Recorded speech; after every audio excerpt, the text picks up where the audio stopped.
Hey everyone, welcome to Sonic Footnotes. I'm Alex. And I'm Jamie. And oh my God, Alex, the timing of this episode is perfect because we're dropping this right around Black Friday. But we're not talking about doorbuster deals or camping outside stores.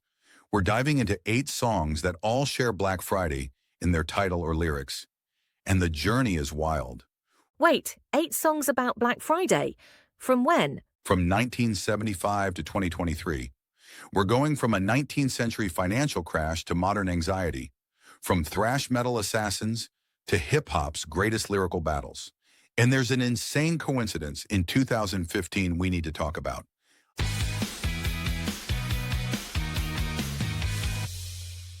I'm so ready. Where do we start? September 24th, 1869.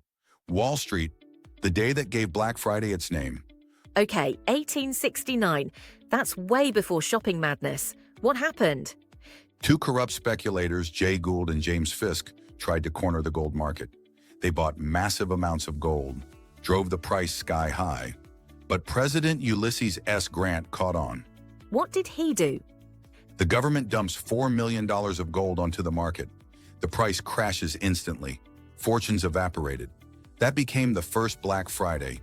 And Steely Dan wrote a song about this? March 1975. Donald Fagen and Walter Becker, 2 jazz-obsessed perfectionists from New York, released their album Katie Lied. The song Black Friday tells the story of a fictional speculator who makes his fortune from the crash and flees. Where does he flee to? Muswellbrook, New South Wales, Australia. And here's the hilarious part.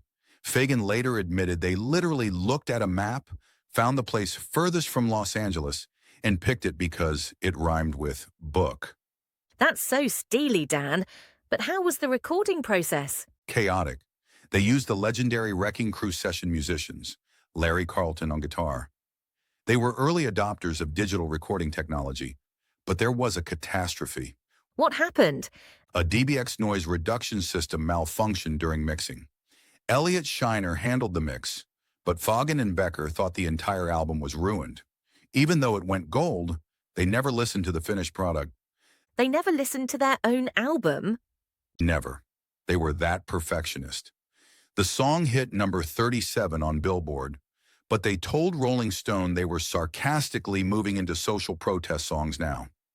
And this became the definitive Black Friday song for decades.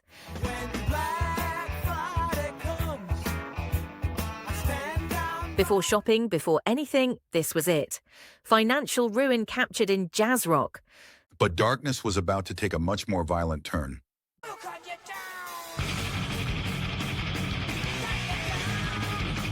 Whoa, this is nothing like Steely Dan. What is happening here? 1985. Dave Mustaine is angry, really angry. He'd just been kicked out of Metallica 2 years earlier, right before they recorded Kill 'Em All. The legendary Metallica firing. He formed Megadeth out of pure rage, right? Exactly. And he channels all that fury into Megadeth's debut album, Killing Is My Business. And business is good. The track, Good Morning, Black Friday, is 7.5 minutes of pure aggression. So is this about shopping chaos, like people fighting over TVs? Not even close. It's about a serial killer nicknamed Black Friday who's locked in an institution. He escapes and goes on a violent rampage. That's dark. Where did that concept come from? Mustaine was inspired by horror films. He recorded it in Los Angeles with producer Randy Burns. The song has no music video. It was all about live thrash performances. And did it get any recognition? The album launched Megadeth's career. They went on to sell over 38 million records worldwide. Black Friday became a thrash metal staple. It even appeared in Guitar Hero. So we've gone from Wall Street sophistication to pure sonic chaos. Black Friday as murder and mayhem. From financial disaster to personal destruction. But the term was about to enter hip-hop as a weapon. Who the fuck want war? FedEx beef straight to your front door. Lil Kim. I remember this. This was the beef with Nicki Minaj. 2011. Lil Kim releases a mixtape called Black Friday, and it's a declaration of war. The title track is a full-scale diss aimed at Nicki Minaj. What started the beef? Lil Kim felt Nicki copied her entire persona, the colorful wigs, the provocative outfits, the whole Queen Bee image. She saw herself as the original and Nicki as the imitator. And Black Friday meant war. Exactly. In hip-hop, Black Friday became a metaphor for confrontation, for destroying your opponent. The mixtape cover is brutal. Kim is literally decapitating a Nicki Minaj doll. That's intense. How did the hip-hop world react? Divided. Some respected Kim for defending her legacy. She was a pioneer of female rap since the late 90s with Junior Mafia and Biggie. Others thought she was attacking the new generation. But it worked, right? Everyone was talking about it. It reignited the entire conversation about influence in female rap. Black Friday stopped being just about disaster. It became about battle, about proving who's the best. Which sets us up perfectly for the biggest Black Friday in hip-hop history. November 27th, 2015, the day hip-hop exploded. 2015. I remember this day. The internet went insane. Kendrick Lamar drops a freestyle called Black Friday on SoundCloud for free. And he's rapping over J. Cole's beat. Over Cole's instrumental for A Tale of Two Cities. This is what they want, I'm the one. This is vintage from 1980-some. I'm the son of the pioneer that got you. Kendrick comes out aggressive, using the Black Friday metaphor perfectly. He's the best product on the market, and his bars are on sale. Hold on, so he's comparing himself to a Black Friday deal? Exactly. The lyrics reference being more valuable than anything you could buy. It's brilliant. Kendrick Lamar, born 1987 in Compton, had just released To Pimp a Butterfly earlier that year. The album with All Right, that became a protest anthem. Right. The song that became the unofficial anthem of the Black Lives Matter movement. The album explored themes of racial inequality, depression, institutional discrimination, and it was sonically adventurous. Jazz, funk, soul mixed with hip-hop. Didn't he win a Pulitzer Prize for one of his albums? He did, but that came later, in 2018, for his album Damn. First hip-hop artist ever to win it. The jury called it, and I'm paraphrasing their formal language, a virtuosic work capturing the complexity of modern African-American life. So on Black Friday 2015, he's at the peak of his powers, fresh off To Pimp a Butterfly, and he drops this freestyle flexing on everyone. Exactly. This Black Friday freestyle was him proving he's the best product on the market. How did fans react? It went viral instantly. But here's the thing, Kendrick wasn't alone. What do you mean? At the exact same time, J. Cole dropped his own Black Friday freestyle. 1 second, both of them dropped freestyles at the same time. November 27th, 2015. Same day, same title. And here's the genius part. They swapped beats. They swapped beats? J. Cole freestyled over Kendrick's All Right instrumental. Kendrick freestyled over Cole's A Tale of Two Cities. Both dropped simultaneously on SoundCloud. When you and Kate, that shit drop. Bitch, never. They can't handle two black niggas this clever. But this February. That's insane coordination. Were they beefing? The opposite. They were showing respect. J. Cole had just released 2014 Forest Hills Drive. Which went double platinum with 0 features. Exactly. So you had two of the greatest rappers of their generation, at the peak of their powers, trading verses on Black Friday. Everyone was asking, who won? What do you think? Fans are still debating, but Cole's freestyle had a tease. He hinted at a joint album that never came. Near the end, he says they'll never release it. Wait, was he serious? Nobody knows. To this day, that collaboration album hasn't happened, but the Black Friday freestyles remain legendary. Two titans, one day, free music for the fans. That's the spirit of Black Friday flipped, quality on discount. But here's the wildest part.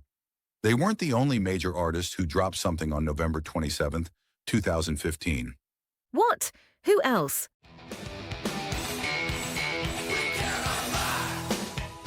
Faith No More, the rock band from the 90s. November 27th, 2015. Record Store Day, Black Friday. Faith No More releases two things. A reissue of their 1985 debut album, We Care a Lot, on limited white vinyl, and a brand new single. Hold on, the same day as Kendrick and Cole? Exact same day. But while hip-hop was going digital on SoundCloud, Faith No More was celebrating physical media, vinyl. That's such a perfect contrast. What was the new single? A song called, let's just say it had a provocative title. Their first new music since 1997's Album of the Year, 18 Years of Silence. Why did they choose Black Friday? Record Store Day Black Friday is about supporting independent record stores. Faith No More's bassist, Roddy Bottum, said the song was about accountability. They just formed their own label, Reclamation Recordings, so they only answered to themselves. And they performed live that day, right? At Amoeba Records in San Francisco, Mike Patton walked out with someone in a gimp mask, because Faith No More, and they performed the new song live for the first time. This is the most rock and roll thing ever. So while Kendrick and Cole are battling digitally, Faith No More is keeping vinyl alive. November 27, 2015 might be the most legendary Black Friday in music history. Hip-hop royalty trading versus rock legends returning from the dead, all on the same day. 3 major releases, 3 totally different interpretations of Black Friday. But Alex, we still have 2 more songs, right? The modern extremes, excess and emptiness.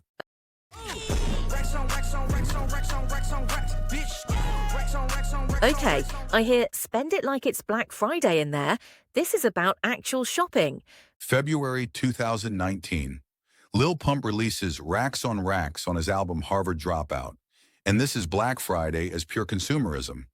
Racks on racks, meaning stacks of money, right? Exactly. Gazi Garcia, Lil Pump's real name, was born in 2000 in Miami. By 19, he's making songs about designer clothes, jewelry, spending without limits. He's basically celebrating everything Black Friday represents now.